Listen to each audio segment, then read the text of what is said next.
পাঁচটিতে সালমান শাহ বসেছিল, চাকরি না পেয়ে হতাশ হয়ে ঢাকা শহরে সালমান শাহ এসেছে শুধু একটি গানের জন্য। এফডিসির এই জায়গাটি হয়ে উঠেছে ট্রেডমার্ক জোন। সালমান আজকে আমরা জানবো সালমান শাহ এডবিসির ভিতরে কি ছবি করছিল মৃত্যুর আগে। ঘুমটা দিয়ে জাহান মঞ্জিলে প্রবেশ করলেই রবিন সিদ্দিকীর বউ হওয়া যায় না।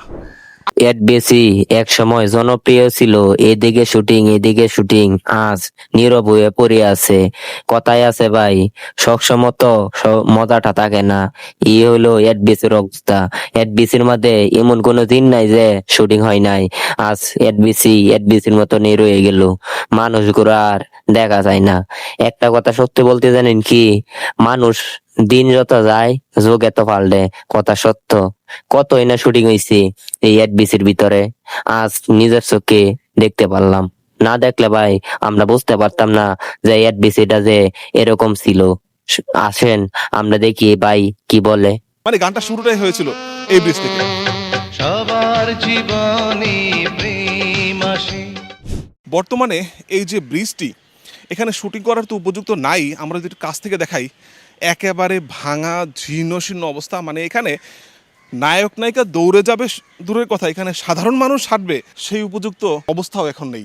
এই লেকটি মানে এখানেও যে এত সিনেমার গান হয়েছে সেটা আপনারা অনেক সময় দেখে বুঝেনও না। অনেক সময় দেখে মনে হচ্ছে এটা একটা পার্টি সেন্টার। যেমন যে একটা গান ছিল ইলিয়াস কাঞ্চন, মান্না এবং চম্পা, সুন্দর সন্ধ্যায়, এই গান দিলাম উপহার। আপনাদের কাছে মনে হবে যে এটা একটা পার্টি সেন্টার বা পার্টির কোনো প্লেসে গানটা হচ্ছে।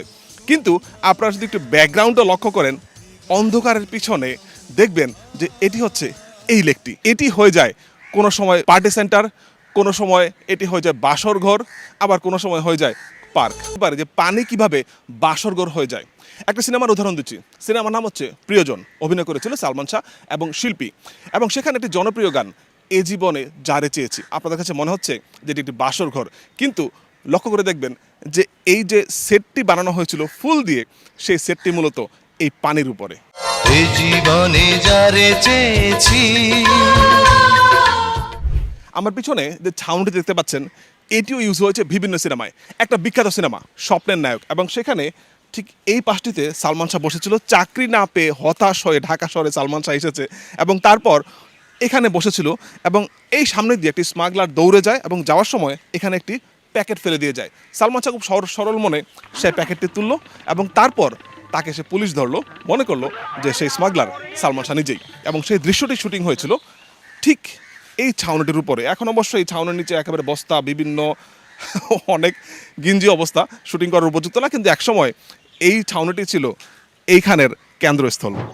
এফডিসির এই জায়গাটির নাম কেন ঝর্ণা স্পট, এটি হচ্ছে এর কারণে।